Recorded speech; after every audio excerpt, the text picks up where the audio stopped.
네, 누가복음 강해 오늘 다 같이 공부하실 부분은 누가복음 14장 12절에서 17절입니다.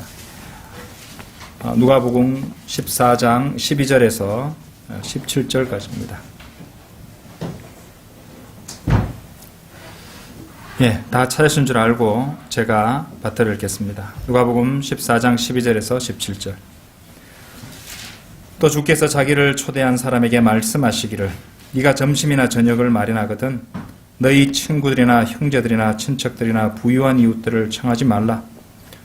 혹 그들도 너를 다시 청하여 네게 갚음이 될까 함이라. 잔치를 베풀려거든 가난한 자들과 불구자들과 전원자들과 소경들을 부르라. 그러면 네가 복을 받으리니 이는 그들에게는 네게 갚아줄 것이 없으므로 의인들의 부활 때에 네게 갚게 될 것임이라 하시니라. 주와 함께 앉아 식사하는 사람들 중에 하나가 이 말을 듣고 주께 말씀드리기를 하나님의 나라에서 빵을 먹는 사람은 복이 있나이다 라고 하더라. 그때 주께서 그에게 말씀하시기를 어떤 사람이 성대한 저녁을 마련하고 많은 사람을 초대하였더니 식사 시간이 되어 초대한 사람들에게 자기 종을 보내어 말하기를 오소서 이제 모든 것이 다 준비되었나이다 라고 하였으나. 성대한 저녁 초대의 비유, 성대한 저녁 초대의 비유라는 제목으로 증거하겠습니다. 자, 12절부터 14절까지 먼저 보시겠습니다. 12절에 보시면은 또 주께서 자기를 초대한 사람에게 말씀하시기를 네가 점심이나 저녁을 마련하거든, 이런 표현이 나오고 있습니다. 영어 킹제임스 성경을 보시면요, 점심과 저녁에 해당하는 영어 단어가 흥미롭게도 런치 앤 디너가 아닙니다. 그러니까 점심은 디너라고 되어 있고요, 저녁은 supper라고 되어 있습니다. 영어 킹제임스 성경에는. 요즘 디너라는 단어는 주로 이제 현대 영어에서 저녁 식사란 뜻으로 사용됩니다만은 영어 킹제임스 성경에서 그리고 이 장에서는 저녁 식사란 뜻으로 사용된 것이 아닙니다. 사실 미국 북부하고 서부의 이제 언어 습관하고 남부 지방에서 쓰는 영어하고 조금 용례가 다릅니다. 미국 북부하고 서부의 경우에서는 이 세끼 식사에 해당하는 영어 단어가 우리가 알고 있는 바대로 아침은 breakfast고 점심은 lunch고 저녁은 dinner입니다. 우리도 그렇게 외우고 공부하고 다 알고 있는 단어죠. 하지만 미국 남부에서는 용법이 다릅니다. 그러니까 아침은 breakfast이지만은 점심은 dinner, 그리고 저녁을 supper라고 하는 것입니다. 그러니까 이제 남부에서 dinner라 하면 이 성대하게 차려 먹는 점심 식사이고, supper는 저녁에 먹는 이제 점심보다는 약간 더 가벼운 그런 식사를 뜻하는 것이죠. 그러니까 이제 우리가 알 수 있는 것은 미국의 남부 영어가 북부 영어보다 남부 영어가 킹제임스 성경의 영어를 그나마 더 잘 유지하고 있다는 것입니다. 흥미롭죠? 자, 오늘 본문은 지난 시간에 계속 이어서 공부하시고 있는 부분인데, 이제 8절에서 보셨듯이 이 결혼식의 문맥에서 이어지는 내용으로 어린 양의 이 혼인잔치의 이 두 부분을 암시하고 있다고 보아야 합니다. 그러니까 잘 차려 먹는 점심 오찬인 디너는 하늘에서 먹는 것이고, 또 좀 더 가볍게 먹는 식사인 supper는 지상에서 먹는 것이라고 이해하시면 되겠죠. 두 번의 혼인잔치에 대해서는 앞서서 이렇게 하늘에서 하는 것과 지상에서 하는 그 두 가지 잔치에 대해서 누가복음 12장 36절 37절 공부할 때 설명을 드렸습니다. 자, 그런데 만일 이제 이것을 갖다가 어떻게 어린 양의 혼인잔치에 적용하느냐, 너무 억지 해석 아니냐라고 생각하시는 분이 있다면 14절을 보시면은 좀 더 이해가 잘 되실 것입니다. 14절에 보시면은 그러면 네가 복을 받으리니 이는 그들에게는 네가 갚아줄 것이 없으므로 의인들의 부활 때에 네게 갚게 될 것임이라고 하시니라. 의인들의 부활을 주님께서 언급하고 계시는 것입니다. 자, 여기 나오는 의인들의 부활은 이 첫 번째 부활을 가리키는 것이에요. 자, 그리고 이 첫 번째 부활은 요한계시록 20장 한번 열어보십시오. 요한계시록 20장에 이제 나오는데요. 그러니까 대환란 이제 마지막 부분, 그리고 천년왕국 초기, 초입 부분, 그 시기에 일어나는 것이에요. 4절, 5절 보십시오. 4절. 내가 보좌들을 보니 그들이 그 위에 앉았는데 심판이 그들에게 주어졌더라. 내가 보좌들을 보니 그들이 그 위에 앉았는데 심판이 그들에게 주어졌더라. 이래 나옵니다. 보좌들을 보니 할 때 이 그들은 누구냐면요, 교회 시대에 구원받은 성도들이라고 이해하시면 됩니다. 자, 그들에게 심판이 주어졌다. 그런데 실제로 이제 이 천년왕국 시대에 교회 시대 구원받은 성도들은 주님과 함께 통치하고 심판하게 되죠. 그리고 이제 백보자 심판석에서도 우리 이제 그리스도인들이 천사들을 심판하게 되리라고 고린도전서 6장 3절에서 증거하고 있는 것입니다. 자, 그래서 일단 계시록 20장 4절에서 나오는 그들이 그 위에 앉았는데, 보좌들을 보니 그들이 그 위에 앉았는데 하는 이 그들은 교회 시대 성도를 가리키는 것이에요. 자, 계속해서 읽어보겠습니다. 또라고 하죠. 그럼 이제 다른 부류가 나오기 시작하는 것입니다. 또 예수에 대한 증거와 하나님의 말씀으로 인하여 목배임을 당한 사람들의 혼들도 보았는데, 또 예수에 대한 증거와 하나님의 말씀으로 인하여 목배임을 당한 사람들의 혼들도 보았는데, 누굽니까? 환난 성도들이죠. 그죠? 예, 계속 읽어볼게요. 그들은 그 짐승에게나 그 형상에게 경배하지 아니하였을 뿐만 아니라 그의 표를 그들의 이마 위에나 손에도 받지 아니하였더라. 그러므로 그들은 살아서 그리스도와 함께 천년을 통치하더라. 5절 보세요. 그러나 죽은 자들 가운데서 그 나머지는 천년이 끝날 때까지 다시 살지 못하리라. 이것이 첫 번째 부활이라 라고 말합니다. 이것이 첫 번째 부활이라. 자, 이 첫 번째 부활은 아까도 설명드렸지만은 천년왕국의 보상을 포함하는 것이죠. 예. 그리고 우리가 이제 계속 읽어보게 되는 누가복음 14장 15절 16절도 이래 보시면은 하나님의 나라에서 먹는 이 성대한 저녁에 대한 말씀이 나오는 것을 볼 수 있는 것입니다. 따라서 예수 그리스도께서는 이 어린 양의 혼인잔치에 대해서 이 문맥에서 말씀하고 계시다는 것을 우리가 분명히 알 수 있다는 것이죠. 추가적으로 설명드릴 부분이 좀 있습니다. 이 첫 번째 부활에 관한 것인데요. 첫 번째 부활이라는 것은 이제 영적인 부활이 아닙니다. 문자적이고 눈에 보이는 물리적인 부활이라는 사실을 명심해야 됩니다. 자, 실제로 이 사도 바울이 사역하던 그 당시에도 이런 이 첫째 부활에 대해서, 첫 번째 부활에 대해서 이것을 영적인 부활로 가르친 자들이 있었어요. 디모데후서 2장 17절 18절에 보시면 후메네오와 필레토가 이제 그들입니다. 나중에 한번 읽어보시면 될 것입니다. 많은 시간을 할애해서 설명할 수는 없지만 이 첫 번째 부활은 세 부분으로 구성된다는 점을 갖다가 여러분이 이해하시고 있어야 되겠습니다. 자, 그것을 간단하게 공부할 수 있는 부분이 고린도전서입니다. 한번 열어보시죠. 고린도전서 15장입니다. 고린도전서 15장 23절 24절 보세요. 자, 이 말씀도 잘 보면요, 이제 세 부분으로 나눠 볼 수 있다는 것이에요. 일단 제가 읽어보겠습니다. 그러나 각자 자기 서열대로 되리니 그리스도가 첫 열매들이요 그 다음은 그리스도께서 오실 때 그분께 속한 사람들이라. 그 후에는 끝이 오리니 주께서 모든 정사와 모든 권세와 능력을 패하시고 그 왕국을 하나님 곧 아버지께 바칠 때라라고 되어 있습니다.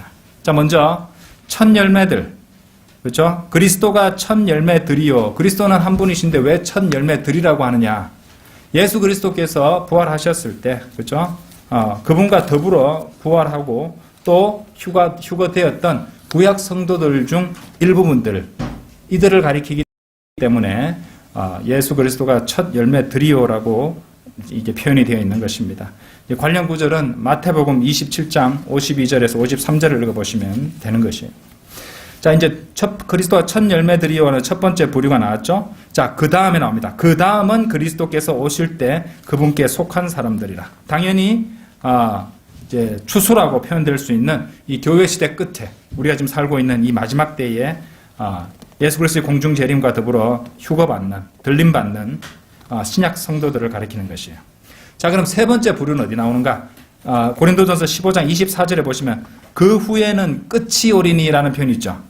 이 끝이라는 단어, 이 끝이라는 표현이 바로 이삭 줍기가 행해지는 때를 말하는데 그 재림 직전에, 지상 재림이죠. 예수 그리스도의 지상 재림 직전에 세 번째 무리인 환난 성도들이 이 들림을 받는, 휴거받는 때를 가리키고 있는 것입니다. 그래서 환난 성도의 부활에 대한 말씀인 이 요한계시록 20장 4절을 거쳐서, 그렇죠? 5절에 도달해서야 이것이 첫 번째 부활이라라는 말씀이 그제서야 나오는 것이에요. 그죠? 예, 첫 번째 부활이 이렇게 세 부분으로, 그죠? 세 부분으로 이루어져 있다는 것을 이제 성경을 주의 깊게 읽고 공부하면 알 수 있는 것입니다. 그래서 첫 번째 부활이 성경의 제일 마지막 책 요한계시록 20장 5절에서 등장하고 있는 것이구나, 그렇게 알 수 있다는 것이죠. 문맥으로 이제 대환란 문맥인데, 실제로 아까 20장 4절에서 보셨듯이 보좌에 앉아 있는 교회 시대 신약 성도들도 같이 등장하고 있는 그런 문맥은 이제 바로 요한계시록 20장 4절 5절인 것입니다. 자, 그렇게 되면은 이제 그 정도로 공부하시면 이 첫 번째 부활에 대해서 우리 옛날에 한번 다 공부하셨는데 간단히 복습을 해봤습니다. 자, 어쨌든 이제 다시 누가복음으로 돌아오셔서 이 누가복음 14장의 이 문맥의 말씀, 우리가 방금 오늘 본문 말씀의 문맥은요, 물론 이제 우리가 가난해서 이제 여러분들에게 대갚아 줄 수 없는 그런 사람들에게 친절을 보이라는 어떤 실제적인 적용으로도 우리가 받아들일 수 있습니다. 사실 가난한 사람을 도와주라는 것은 신약 성경의 가르침이기도 합니다. 사도 바울은 고린도 후서에서 이렇게 기록했습니다. 한번 열어보시죠. 고린도 후서 9장 9절이에요.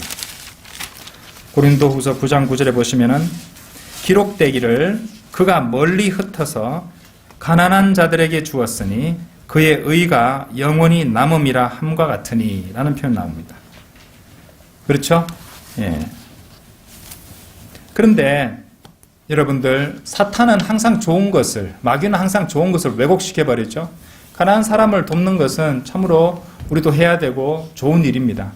하지만 마귀는 사람들에게 이것을 행위구원적 요소로 바꿔버려서 가난한 사람을 돕고 밥을 퍼주고, 그렇죠? 예, 나눔 행사, 이런 식으로 이런 것을 열심히 해서 하늘나라에 이르려고 하는 그런 행위구원적으로 요소로 바꿔버리는 것이 오늘날 이 교단 교회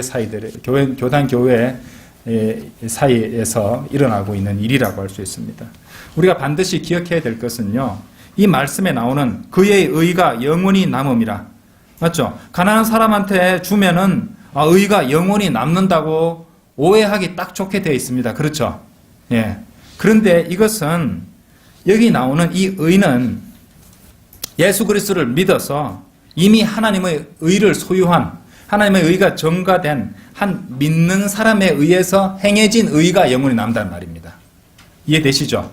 구원받은 성도가 구원받고 난 후에, 그렇죠?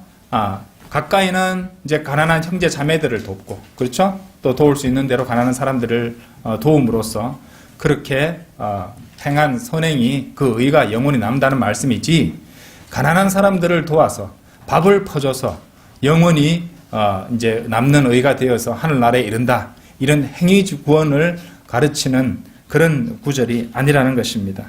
그러니까 이 말씀을 잘못 적용하면은 이 좋은 말씀을 가지고 지옥에 떨어지는 것입니다. 아시겠죠? 성경은 그렇게 섣부른 지식 가지고 함부로 건드릴 만한 책이 아닙니다. 예, 무서운 책이에요. 그렇죠? 놀라운 책이기도 하지만 잘못 적용했다가는 영원히 지옥에서 불타게 하는 그런 책이기도 한 것입니다. 성령님의 조명 없이는, 그렇죠? 바른 교사와 바른 말씀 없이는, 바른 교리가 정립되지 않고서는 섣불리 해석했다가는 오히려 파멸을 초래한다는 것을 아셔야 합니다. 자, 다시 누가복음으로 돌아오셔서 오늘 본문 말씀 돌아오셔서 누가복음 14장 15절 17절 이래 보시겠습니다.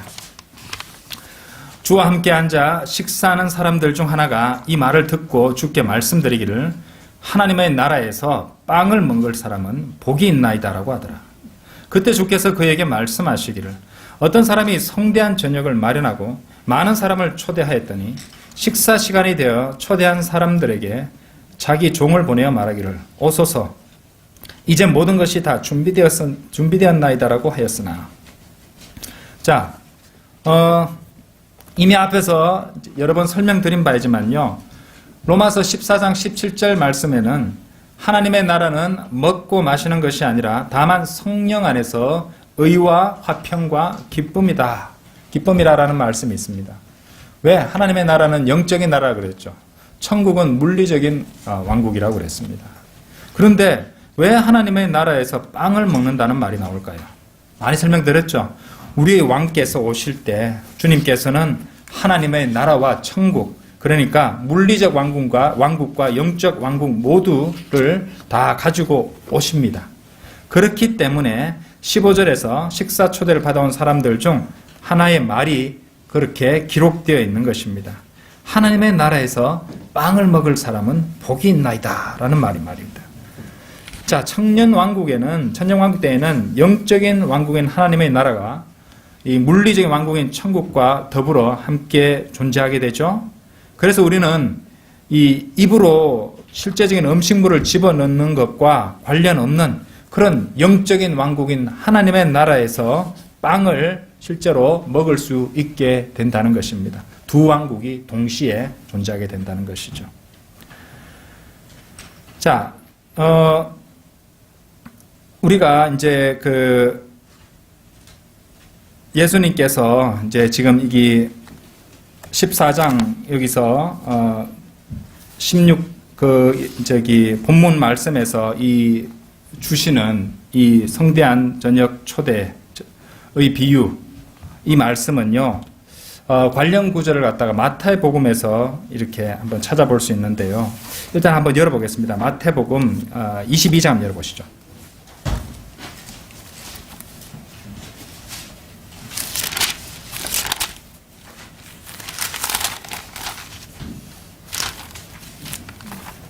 마태복음 22장 조금 길지만은 제가 1절부터 쭉 한번 읽어보겠습니다.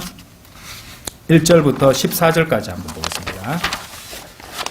자, 또 예수께서 대답하여 그들에게 다시 비유로 일러 말씀하시기를 천국은 마치 자기 아들을 혼인시킨 어떤 왕과 같으니 왕이 혼인잔치에 초대받은 사람들을 불러오라고 자기 종들을 보냈으나 그 사람들은 오려고 하지 아니하였느니라. 다시 그가 다른 종들을 보내면서 말하기를 초대받은 자들에게 말하라. 보라, 내가 만찬을 준비하였고 내 소와 살진 짐승을 잡았으며 또 모든 것이 준비되었으니 혼인식에 오라 하라고 일렀느니라. 그러나 그들은 개의치 아니하고 어떤 사람은 자기 밭으로 또 어떤 사람은 장사하러 갔으며 남은 자들은 그 종들을 붙잡아 모욕을 주고 죽였느니라. 왕이 이 말을 듣고 분노하여 자기 군대를 보내어 그 살인자들을 죽이고 그들의 성읍을 불살라 버렸느니라. 그리고 나서 자기 종들에게 말하기를 혼인잔치는 마련되었으나 초대받은 사람들은 합당치 않도다. 그러므로 너희는 대로로 나가서 사람들을 만나는 대로 전부 혼인식에 청해 오라고 하였더니 종들이 대로에 나가서 악하거나 선하거나 만나는 대로 다 불러오니 그 혼인잔치가 손님들로 가득 찼느니라. 왕이 손님들을 보러 들어가서 거기에 예복을 입지 않은 한 사람을 보고 그에게 말하기를 친구여 그대는 어찌하여 예복도 입지 않고 여기에 들어왔는가라고 하니 그가 아무 말도 없었느니라. 그러자 왕이 종들에게 말하기를 그 사람의 손과 발을 묶어서 데리고 나가 바깥 흑암에 내어 던지라. 거기서 울며 이를 갈고 있으리라고 했느니라. 부름을 받은 사람들은 많아도 택함을 받은 사람들은 적으니라고 하시니라. 예, 좀 길지만 제가 다 읽어보셨습니다. 근데 여기 한번 보세요. 8절을 다시 한번 보세요. 그리고 나서 자기 종들에게 말하기를 혼인잔치는 마련되었으나 초대받은 사람들은 합당치 않도다. 이 말씀에서 우리가 확인할 수 있듯이 자, 이 문맥은 혼인잔치에 관한 것이죠. 그런데 여기서 우리가 주목해야 될 사실이 있어요. 우리가 이제 마태복음 이 22장 1절부터 이제 14절 이 부분과 이제 누가복음 14장 16절에서 24절 이 두 부분이 서로 관련된 구절은 맞는데 그 둘 사이에 두드러진 차이점이 있다는 것입니다. 그러니까 오늘 공부하시고 계시는 이 문맥인 누가복음 14장에서는 혼인식 또는 혼인이라는 단어들이 전혀 등장하지 않고 있습니다. 예.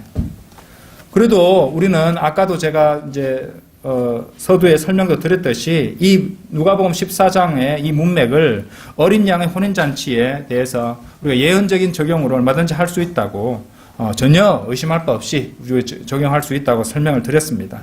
그런데 어째서 주님께서는 누가복음 이 14장 16절에서 24절에서 이 비유에서 성대한 저녁잔치의 이 초대에 대한 이 비유에서 왜 혼인식 또는 혼인이란 단어를 의도적으로 사용하지 않으셨을까요? 의도적으로 그것을 빼놓으셨을까요? 예, 다른 적용을 허용할 수 있도록 그 여지를 열어두시기 위해서 주님께서는, 성령님께서는 그렇게 의도적으로 그렇게 하셨다는 것입니다. 우리는 그 점에 주목해야 됩니다. 바로 이 성대한 저녁 잔치의 초대, 이것은 곧 우리는 다른 적용으로서 성대한 저녁 초대의 비유는 꼭 복음으로의 초대, 이것에 우리가 적용할 수 있기 때문입니다. 그렇게 할 수 있다는 것이죠. 자, 다 같이 이사야서 55장 한번 열어보십시오. 초대장이 나와요. 이사야서 55장.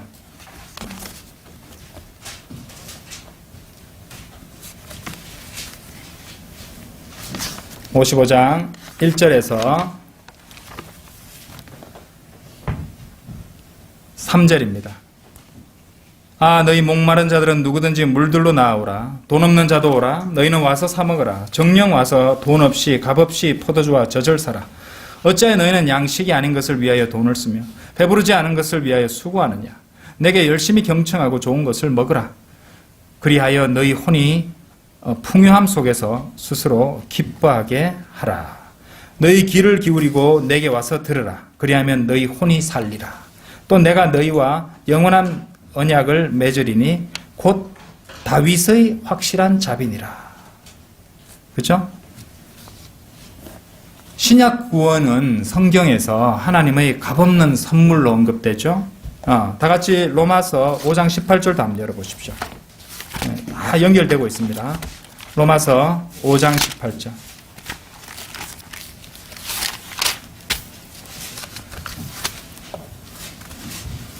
그러므로 한 사람의 범죄로 말미암아 심판이 모든 사람에게 임하여 정죄에 이른 것 같이 한 사람의 의로 말미암아 값없는 선물, 보이십니까? 값없는 선물이 모든 사람에게 임하여 생명의 의롭다 하심에 이르렀느니라. 그렇죠? 예. 좀 전 읽으셨던 이사야서 55장 말씀에서 이 다윗의 확실한 자비가 언급된 걸 보셨죠? 사도행전 11장도 한번 가보십시오. 죄송합니다. 13장도 한번, 사도행전 13장 한번 가보십시오. 사도행전 13장. 보시면은 13장 34절입니다. 그를 죽은 자들로부터 살리사 다시는 썩어질 것으로 돌아가지 않게 하실 것에 관하여 이와 같이 말씀하시기를 내가 다윗의 확실한 자비를, 여기도 등장하죠. 다윗의 확실한 자비를 너에게 주리라 하셨으며, 그래서 시편 다른 곳에서도 말씀하시기를 주께서 주의 거룩하신 분으로 썩어짐을 보지 않게 하실 것임이니이다 하셨느니라. 다윗은 그의 당대에 하나님의 뜻에 따라 섬기다가 잠들어 그의 조상 곁에 묻혀 썩어짐을 보았으나 하나님께서 다시 살리신 그는 썩어짐을 보지 않았느니라. 그러므로 형제들아, 너희가 알 것은 이분을 통하여 너희에게 죄들의 사함이 선포되었으며 너희가 모세의 율법으로는 의롭게 되지 못하였던 그 모든 일에 있어서도 믿는 자는 모두 그분을 통하여 의롭게 된다는 것이니라. 복음을 선포하고 있는 것입니다. 이처럼 오늘 설교의 제목대로 누가복음에 나오는 이 성대한 저녁 초대의 비유는요, 신약의 복음에도 적용할 수 있습니다. 그리고 이것이 아까도 말씀드렸듯이 누가복음 14장과 마태복음 22장 서로 관련된 구절임에도 불구하고 그 두 비유 사이의 가장 큰 차이점입니다. 주님께서는 의도적으로 마태복음 22장에 나오는 이 혼인식이라는 단어를 누가복음에서 사용하지 않으신 것입니다. 마태복음 22장을 보시면 신부와 신랑은 이미 결혼한 상태고 손님들은 혼인잔치에 초대되는 것이에요. 하지만 누가복음 14장에서 손님들은 17절 말씀처럼 신부, 신랑, 혼인식에 대한 어떠한 언급도 없이 성대한 저녁에 초대되는 것입니다. 이 성대한 저녁에 이제 왜 주님께서 그렇게 말씀을 기록되게 하셨는가? 이 비유가 복음으로의 초대에 적용될 수 있도록 그렇게 이해할 수 있도록 의도적으로 그렇게 하셨다는 것입니다. 자, 물론 우리는요, 누구라도 언젠가 펼쳐질 어린 양의 혼인식에 참여하고 싶다면 그 사람에게 주어진 이 복음으로의 초대에 응해야 된다는 것을 잘 알고 있습니다. 그러니까 이제 그런 의미에서 우리는 얼마든지 아까도 말씀드렸지만 누가복음 14장을 성대한 저녁 초대의 비유를 일반적으로 어린 양의 혼인잔치에 적용할 수 있다는 것입니다. 혹시 이 설교를 들으시는 분 가운데 아직 복음으로의 초대, 그죠? 주님께서 값없는 선물, 영원한 생명으로의 초대에 응하지 않은 분이 있다면 그 초대에 응해야 되지 않겠습니까? 그죠? 사람은 모두 태어날 때 이미 죄성을 갖고 영이 죽은 채로 태어납니다. 로마서 5장 12절에서 한 사람에 의해서 죄가 세상으로 들어오고 또 그 죄에 의해서 사망이 왔으니 그래야 모든 사람이 죄를 지었으므로 사망이 모든 사람에게 전달되었다고 말씀하십니다. 나는 숨쉬고 있는데 왜 사망이 모든 사람에게 전달되었다고 말하는가? 첫째, 영이 죽었습니다. 그리고 또 죄성을 갖고 태어났기 때문에 죄를 짓고 살아갔다가 죄의 결과로 죽을 수밖에 없습니다.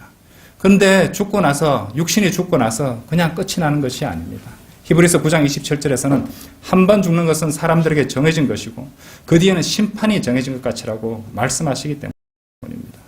이 세상에서 살다가 죽고 나서 모든 것이 끝이 나고 무로 돌아가면 이 세상에서 가장 잘 누리고 도덕도 필요 없고 가장 이익을 얻고 잘 누리다가 살면은 그게 선입니다.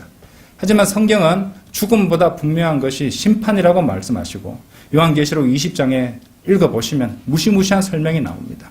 누구든지 생명의 채에 그 이름이 기록되지 않는 자는 불못에 던져진다고 말씀하세요. 그것이 둘째 사망이라고 말씀하십니다. 육신이 죽는 것으로 끝이 아니라 죄 문제를 해결하지 못하고 죽으면 반드시 둘째 사망을 겪고 영원히 꺼지지 않는 불못에서 영원토록 고통받아야 한다는 것입니다. 그런데 여러분은 그 무시무시한 지옥과 불못에 가지 않을 방법이 있습니다. 왜 하나님께서는 모든 사람이 구원을 받고 진리의 지식에 이르기를 원하시기 때문입니다. 그래서 여러분이 이미 아직 죄인이었을 때, 여러분이 잘나고 여러분이 모범적인 것이 아니라 여러분이 죄인이었을 때 하나님께서는 예수 그리스도께서 우리를 위해 죽으심으로써 그분의 사랑을 우리에게 이미 나타내 보이셨다는 것이, 그게 로마서 5장 8절 말씀이죠. 하나님께서 세상을 이처럼 사랑하셔서 그의 독생자를 주셨으니 이는 그를 믿는 사람은 누구든지 멸망하지 않고 영생을 얻게 하려 하심이라. 그 사랑이 어디서 나타났습니까? 예수 그리스도께서 죽으심으로써 그 사랑을 나타내신 것이에요. 왜 죽으셔야겠습니까? 예수님은 하나님이 인간의 몸을 입고 오신 그분이신데 왜 그분이 십자가에서 죽으셔야 했는가? 죄 없는 분이 십자가에서 흘리신 그 하나님의 피로써 우리 모든 인류의 죄를 그 보혈만이 씻어낼 수 있기 때문이었습니다. 온 우주에서 인간의 죄를 씻어낼 수 있는 것은 하나님의 피밖에 없습니다. 그렇죠? 그래서 예수 그리스도께서 죽으셔야 했던 것입니다. 여러분이 아무리 고상하게 살고 여러분이 아무리 거룩하게 산들 하나님께서는 그것을 걸레와 같은 인간의 의라고 말씀하십니다. 여러분이 아무리 착하게 살고 모범적으로 산다 할지라도 하나님만큼 거룩할 수는 없습니다. 그리고 하나님이 계시는 하늘나라에는 하나님만큼 거룩하지 않은 사람은 단 한 사람도 갈 수가 없습니다. 나는 99.9%는 선한데 0.1%의 죄가 있다. 그 0.1% 때문에 지옥에 가는 것입니다. 그렇기 때문에 하나님께서는 하나님의 의를 인간들에게, 죄인들에게 나눠줄 수 있는 길을 마련하셨던 것이에요. 그것이 바로 하나님의 의는 예수 그리스도를 믿음으로 인한 것으로 모든 자와 믿는 모든 자에게 미치나니 차별이 없느니라고 말씀하셨어요. 그것이 바로 로마서 3장 22절부터 24절에 나오는 말씀입니다. 자, 성경은 로마서 10장 9절 10절에서 이렇게 말씀하십니다. 네가 네 입으로 주 예수를 시인하고 또 하나님께서 그를 죽은 자들로부터 살리신 것을 네 마음에 믿으면 구원을 받으리라. 네 마음에 믿으면 구원을 받으리라. 이는 사람의 마음으로 믿어 의에 이르고 입으로 고백하여 구원에 이르기 때문이라. 자세히 세 부분으로 나눠서 설명할 수 있습니다. 첫째, 회개입니다. 회개는 자신이 죄인으로 태어나서 자신이 죽으면 지옥에 갈 수밖에 없다는 것을 알고 하나님께로 돌이키는 마음입니다. 그런 마음의 변화가 회개의 마음입니다. 그리고 이 회개 없이는 결코 구원받을 수 없습니다. 하나님, 저는 지옥에 갈 수밖에 없는 죄인입니다. 그 사실을 알고 하나님께로 돌이키는 그 마음의 변화를 회개라고 합니다. 두 번째, 믿음입니다. 믿음. 하나님께서는 행위를 요구하신 것이 아니죠. 선행을 요구하신 것이 아닙니다. 믿음입니다. 예수 그리스도께서 하나님이시면서 나의 죄를 대신해 십자가에 피 흘려 죽으시고 장사한 삶 안에 부활하신 사실을 그 복음의 믿음으로 순종하는 것입니다. 세 번째가 고백입니다. 자신의 믿음을 하나님께 공개적으로 입으로 고백해서 구원이 완료되는 것입니다. 이 세 가지가 따로따로 떼어진 것이 아니라 자연스럽게 연결되어 있는 것입니다. 자, 만일 구원받으시기 원한다면 저를 따라서 이렇게 기도하시면 됩니다. 먼저 아셔야 될 것은 이 기도를 했다는 자체의 신뢰, 이 영접 기도를 했다는 그 사실을 의지해서 구원받는 것이 아닙니다. 예수 그리스도께서 십자가에서 흘리신 그 보혈을 믿는, 예수 그리스도의 십자가에서 해주신 그 일을, 그 공로를 믿는 믿음만으로 구원받는 것이지, 영접 기도를 했는 그것에 의지해서 구원받는 것이 아닙니다. 그것도 행위 구원인 것이에요. 마음으로 믿는 것입니다. 예수 그리스도의 보혈만을 신뢰해서 구원받고자 하는 것입니다. 예수도 믿고 행위도 믿고 예수도 믿고 종교의식도 믿고 예수도 믿고 또 뭐 다른 것을 덧붙이고 그렇게 해서 구원받는 것이 아닙니다. 100% 주님께서 예수 그리스도께서 십자가에서 흘리신 그 보혈을 그것만을 믿는 믿음으로 구원받는 것입니다. 구원받기를 원하신다면 지금 이렇게 기도하십시오. 눈을 감으시고 제가 기도하는 대로 따라하시면 됩니다. 위대하신 하나님, 저는 죄인으로 태어났습니다. 수없이 많은 죄를 지었고 지옥에 갈 수밖에 없습니다. 하지만 저는 오늘 예수 그리스도께서 하나님이시면서 저를 대신해 십자가에 피 흘려 죽으시고 성경대로 장사한 지 사흘 만에 부활하신 사실을 알고 믿습니다. 이제 예수 그리스도를 저의 구주로 영접하오니 제 안에 오셔서 저희 주님이 되어주시고 저희 모든 죄를 제거해 주십시오. 저를 구원해 주셔서 감사합니다. 아멘. 참으로 짧은 기도죠? 간단한 기도입니다. 믿음으로 말미암아 은혜로 구원받는 것이기 때문입니다. 예, 다 같이 기도드리겠습니다.